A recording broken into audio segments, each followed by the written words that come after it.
Want to speak real Italian from your first lesson? Sign up for your free lifetime account at ItalianPod101.com. Hello everyone, welcome back to ItalianPod101.com. My name is Daisy, mi chiamo Daisy. And in this video we're gonna talk about June in Italy. Giugno in Italia. Il mese di giugno in Italia. The month of June in Italy. Let's see together what happens during this month in my country. So the first thing that has to be said is that the 2nd of June, il 2 giugno, is la festa della Repubblica. La festa della Repubblica. Actually, la festa della Repubblica Italiana. Italian Republic's Day. In 1946, there was a referendum on the 2nd of June, of course, in which citizens were asked to vote between republic and monarchy. Of course, republic won, but it wasn't a really relevant win. In fact, it was only 54% of population who voted for the republic. Also, it was the first time that there was suffragio universale. Suffragio universale. So that everyone was allowed to vote, women included. Since then, on that day, there are parades, military parades, in Rome, but not only, all over Italy, I'd say. Typical of this day is to see le frecce tricolori. Frecce tricolori. Frecce actually means arrows, but in this case we're talking about aviation. In fact, it's planes, like military planes that do aerobatics, I'd say. So they fly, they cross the sky, and they leave the smoke colored as the Italian flag, which it's green, white, and red. And let's also remind you why those are the color of the Italian flag. There are actually many theories. One of them says that the green is taken from the military uniform, and white and red come from some emblems of like powerful families at that time. A more romantic theory says that red is the blood, so the passion that was actually needed for Italy to be created. Green is the fields, and white is the snow that you can also find in Italy.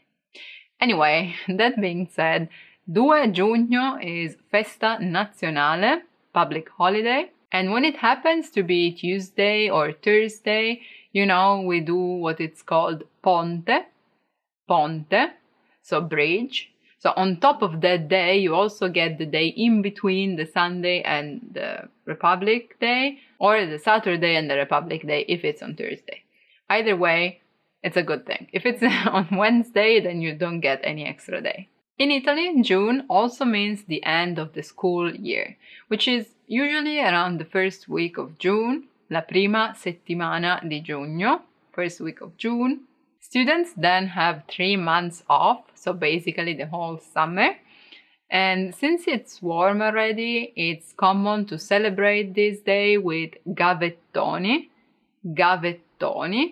water fights, outside schools, or sometimes if students happen to have fountains nearby, and this was the case of my school, you just go there and get soaked, basically, just, you know, kind of destroying books, which is not a good thing to do, but still it did happen.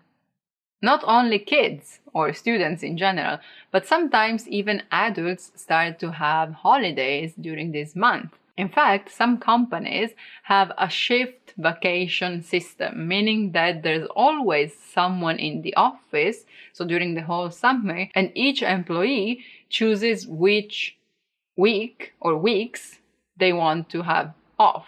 Then you ask for the, of course you have to get a bit organized before, but then it works fine. Like if someone wants June and someone else wants September, then can just shift and blah, blah, blah. So there's always someone in the office. Otherwise, other companies do close in August, like all August, and everyone stops and that's it. So you get your vacation on August, like most people though. So it's actually, let's say, better, depending what you want to do, to get your vacation not in August. So either for early vacationers or let's say kids with grandparents, June marks the beginning of alta stagione, high season, alta stagione, while before that it's still bassa stagione. Bassa stagione. Mid of June starts to see like prices rising and so on. But June it's still a good time to go on vacation because not everything is so expensive as it is in August, since, as I told you before, most of people get their vacations in August. Even though it's not the biggest vacation time, June has a really, really good weather.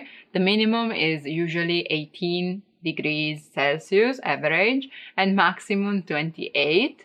So it's the perfect time not only to start your vacation, but also to visit cities. For this reason, weekends start to get crowded. So even though you don't get your vacation on June, you may want to travel on the weekend, right? To do, let's say, una gita al mare. Una gita al mare.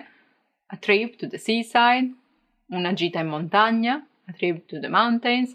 Gita in montagna. Un weekend fuori porta.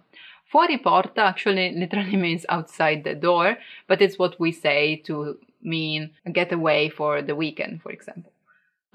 Weekend fuori porta, like you just go somewhere where you don't usually go.